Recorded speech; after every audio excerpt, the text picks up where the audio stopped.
Can you guess where we are? We have a huge monument. A ram lives here, and a cardinal lives here, and there's great barbecue. Give up? We are in St. Louis. We are going on a tour of one of the most budget-friendly cities in America.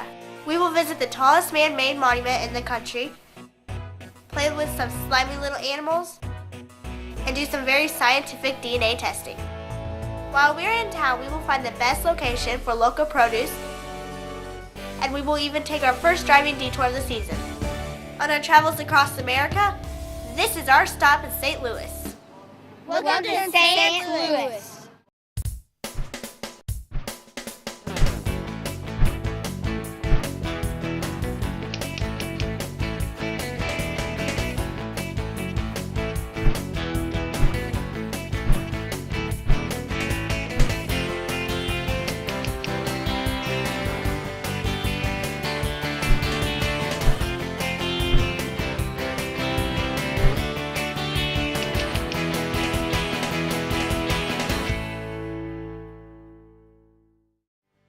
When you think of St. Louis, of course you think of the Gateway Arch, but St. Louis has so much more.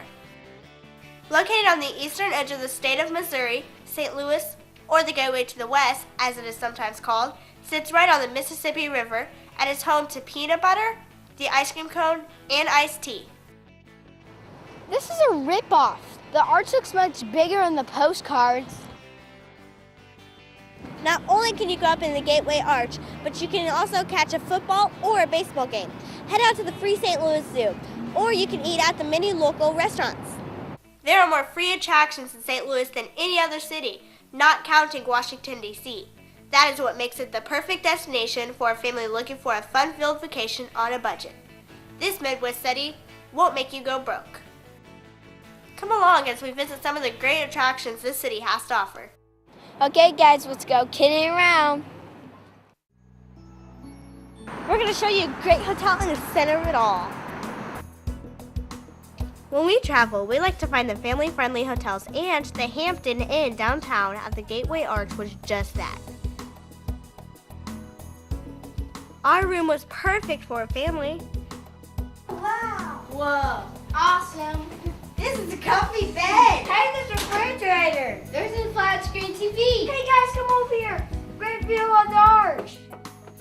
Wow!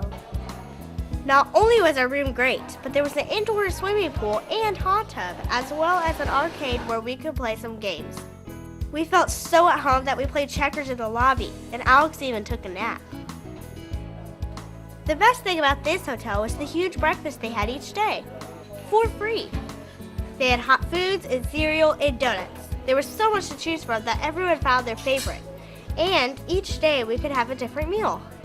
Alex even forgot his toothbrush, and the guy at the front desk was so nice, he gave him a new one. Don't forget about the business center. If you want a great place to relax between your St. Louis adventures, you have to try this Hampton. We'll be back.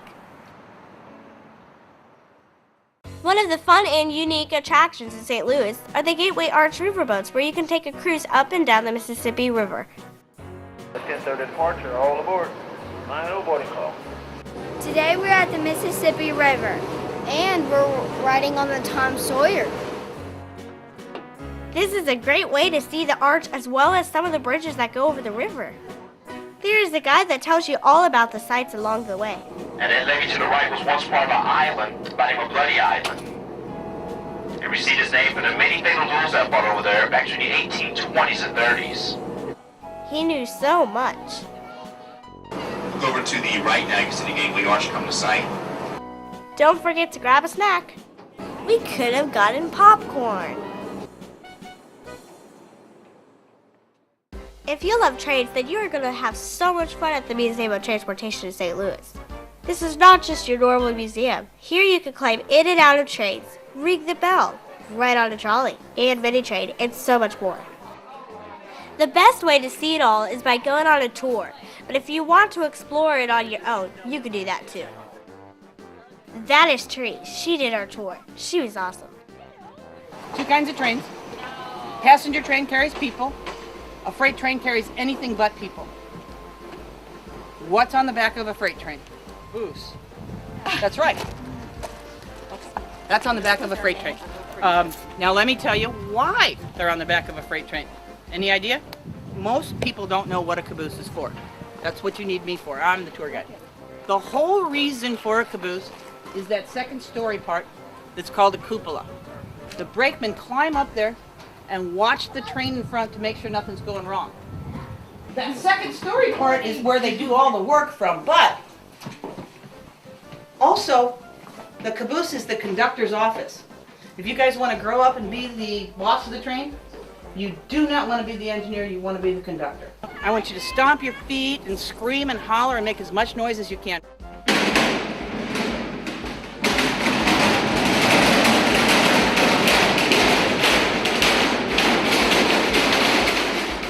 That was very loud. During our visit, we wanted to see it all. So Therese walked with us and told us fun facts along the way. Hobos. You guys know what a hobo is? Yeah? Hobos were always a problem for the railroads. The hobos used to jump on the different trains and ride them throughout the country. Very dangerous, never do that. But the hobos were also pretty smart. They used to get grease from there and use it to grease the tracks. When these drive wheels hit the greasy spot, they would slip and slow the train down so they could jump into the different cars. Never try that. It's very dangerous, but that was how they got the locomotives to slow down. She kept telling us not to learn anything, but we did anyway. She was really fun. There are over 150 pieces of rail equipment, and we have the largest collection of American rail power anywhere. This is where you operated from. This is the cab of the locomotive. Alex, you're the engineer. It's your job to make the train go faster, slower, forwards, backwards, or stop. Okay? And how do I do that? This is the throttle. When you press the throttle in, you open it up, the train goes faster, close it, and it goes slower. Anything in here painted yellow or black is your job. Can you handle that? Evan, you're the fireman. Evan, you have a little harder job.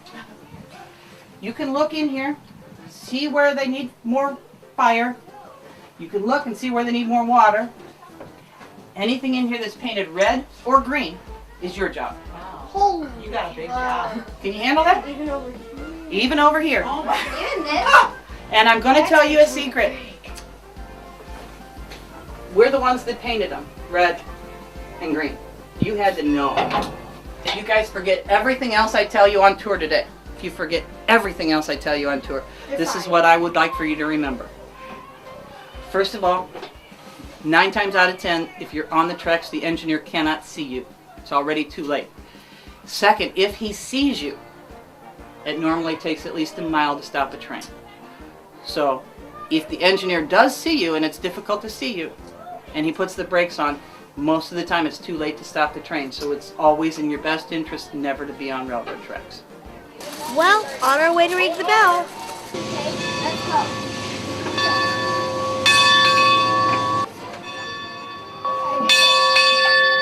But you have to ring the bell. It's almost over. There is so much to see and do at the Museum of Transportation. Plan to spend several hours here to see it all. There is no sound so evocative as that of a distant train whistle.